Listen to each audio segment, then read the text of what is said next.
ప్రతి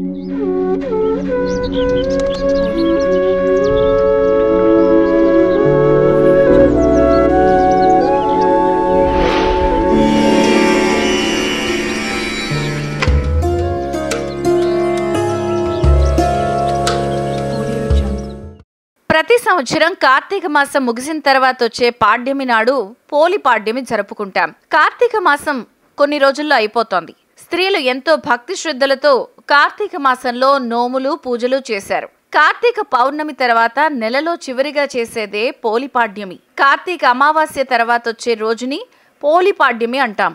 డిసెంబర్ 1తో కార్తీక మాసం ముగుస్తుంది. మరుసటి రోజు పోలి పాడ్యమి. ఆ రోజు నుంచి మార్గశిర మాసం మొదలవుతుంది. పోలి పాడ్యమిని పోలి స్వర్గం అని కూడా అంటారు. తెల్లవారుజామున మహిళలు నదులు చెరువుల్లో దీపాలను వదులుతారు.